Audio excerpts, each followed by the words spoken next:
Also Matter segment tonight. Last year, 506 people were murdered in Chicago by gunfire, most of them up 16% from 2011. 75% of those people were black, 19% Hispanic, just 4.5% white. According to the Chicago Police Department, nearly 71% of the murder offenders, the perpetrators, are black, 24% Hispanic, just 3.5% white. So if you look at the stats, it's not about gun control, it's about race. Here now, Fox Business anchor John Stossel. Am I wrong? Yes, not about gun control. You're right that no law has made any difference, and Chicago has tough gun laws. Right. But you're wrong to focus on Chicago, because many other cities are worse. And you're wrong to focus on race, because it's much more your fault.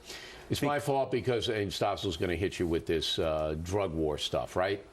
If you weren't supporting the drug war, the law would go away, and most of this crime would go away. Right. And all of the thugs who are dealing in drugs with the guns and shooting each other, as soon as we legalize drugs in America, they just get jobs at McDonald's. They just become regular insurance salesmen, wouldn't they, Stossel? That's what they did before Nixon declared war on drugs, and there wasn't all this money in drugs. They got jobs. There's always going to be money in drugs, because even if they legalize, there's going to be a whole bunch of stuff that you have to follow, and the legal drug trade will be there. But let's get back to the race. Do you have an explanation in Chicago of why almost all of the gun murders are committed by blacks or Hispanics? Is there an explanation? Well, first of all, it's Chicago and New York and many other cities. Right. You're saying that. I'm saying we have the stats for Chicago and they're in stone. Why is that happening?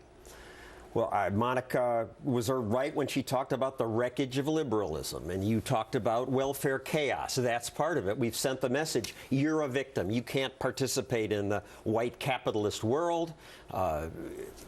They then leave the train, which was people lifting themselves out of the ghetto for year after year. So they don't even try to succeed legitimately, and they go into the other areas. But the drug and we're generalizing war here because overwhelmingly African Americans and Hispanic Americans in Chicago and everywhere else are law-abiding citizens. And most people on welfare are white.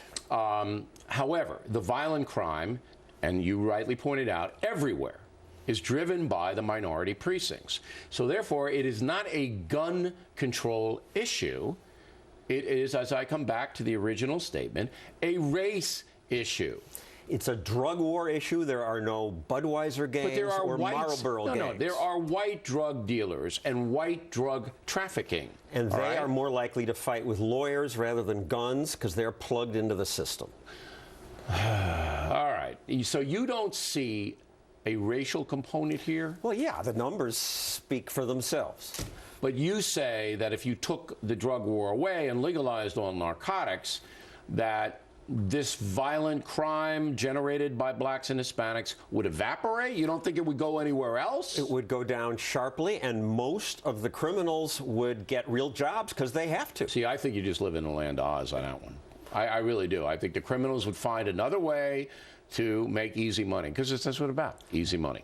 Well, there's not so much easy money when you don't ban things. All right. John Stossel, everybody.